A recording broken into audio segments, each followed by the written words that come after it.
Good evening, Wyoming. We begin tonight in Washington, D.C., where the scramble is on to find a deal in the fight to fund the government and the president's wall on the U.S.-Mexico border. That's right. Many senators had already left town and had to be called back to D.C. to vote on a spending bill that includes more than $5 billion for the wall. It's been a showdown in Washington ahead of tonight's deadline. ABC's Kenneth Moton has the latest from Washington.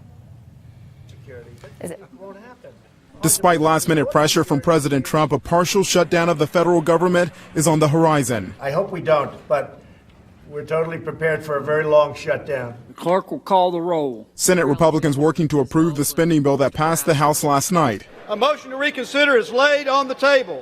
The measure would keep the government running through February and provide $5.7 billion for Trump's southern border wall. We are going to, one way or the other, we're going to get a wall, we're going to get a barrier. The president summoned Senate Republicans to the White House, demanding Majority Leader Mitch McConnell use the nuclear option, a simple majority, not 60 votes, to get the short-term spending bill passed. But McConnell and even other Republicans opposed changing Senate rules, instead urging bipartisanship. The need for greater security on our southern border is not some partisan invention.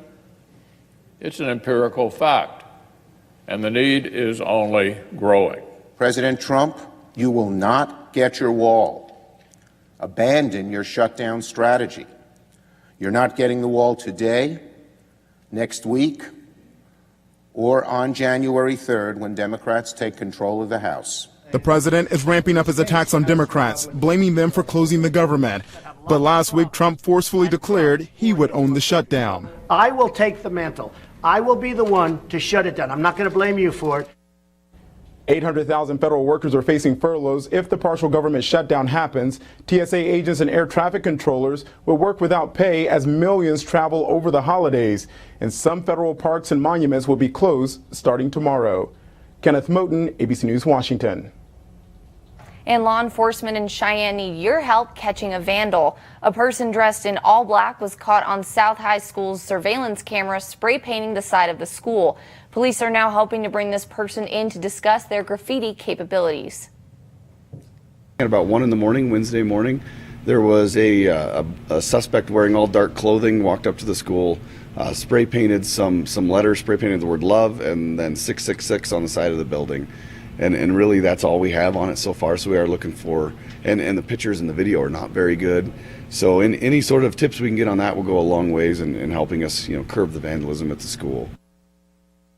And some positive news out of Cheyenne. Earlier this week, the Cheyenne Police Department was looking for a 13-year-old boy suspected to be a runaway. Well, he's reportedly home safe now. Capital City cops say 13-year-old Virulin Gray was last seen at Johnson Junior High School, where he attended, but he never returned home on Wednesday. Well, now police have found him.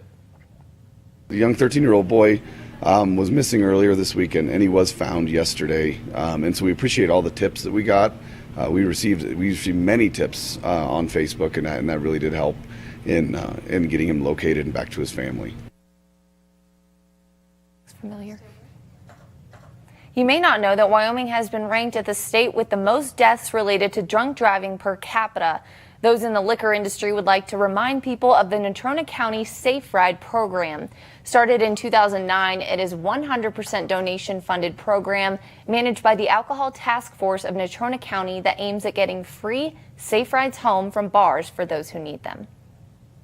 The idea of Safe Rides, not just to get you a free ride home, it's to protect your family from getting hit by some drunk driver who didn't get a free ride home. It's real easy. If you think you've had too much to drink, or a bartender or a server thinks you've had too much to drink, all you've got to do is get a voucher filled out by that bartender or server.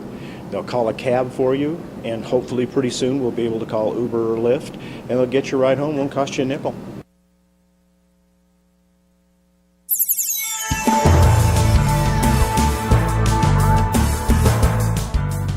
Well, we're in the thick of it. The holiday season is a time for family and friends.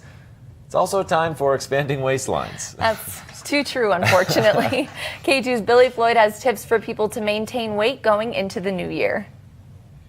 The average person packs on 1 to 2 pounds during the holiday season, and research shows those couple of pounds are a major contributor to yearly weight gain. For people looking to get a jump start on those New Year's resolutions, there are a few tricks to keep the numbers on the scale from sliding higher. Never show up to a party hungry.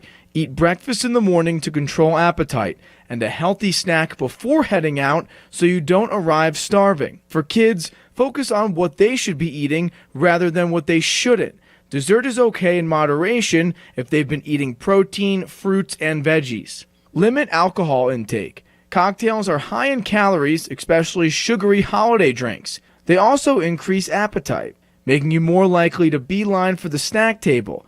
Skip anything high in sugar and alternate what you do drink with a glass of water. Use a smaller plate.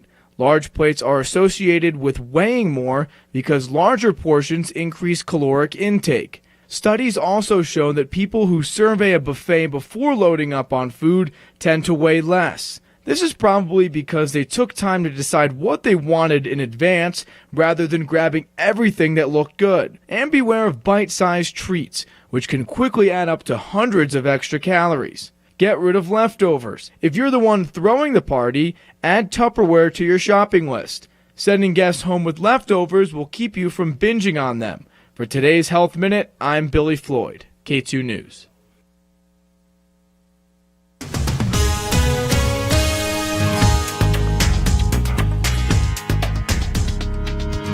Well, Eric, we got a little break from that freezing cold. Definitely a nicer day out there today, but hopefully we stay in the 40s for, the Christmas season. Yeah, I'm thinking it's maybe white Christmas, hopefully, but what do you... See, we disagree on that. Yeah, I don't it want shows where we're from. What do you think, Eric? I tell you what, we'll actually have a sneak peek of the Christmas forecast coming up in the next check of weather. Take a look here at the advisory map. As of the top of the hour, we still have the high wind warning in effect until 6 o'clock tonight, so about another 55 minutes. That high wind warning for southeastern Wyoming will be allowed to expire. So we take a look outside right now. As you can see, a little bit of cloud cover over the mountain, but otherwise a beautiful start to the weekend. Take a look at the temperatures across the state. We are seeing temperatures right now in some places in the 30s, some places still seeing temperatures in the upper 40s as the temperatures across the state come up. You're noticing, like I said, not too bad across the state. Well, I guess those temperatures don't really want to come up. But I will tell you this.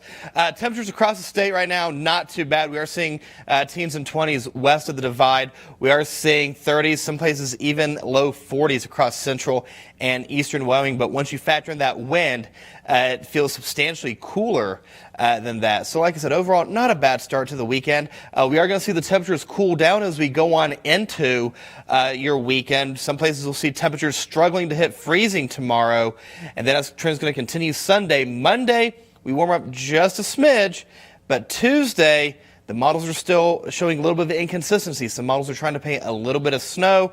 Other models are saying, hold that thought, we'll see clear skies. So the question is, what exactly is going to happen? Well, we'll have Wyoming's most accurate forecast coming up in just a few minutes. Guys, back to you.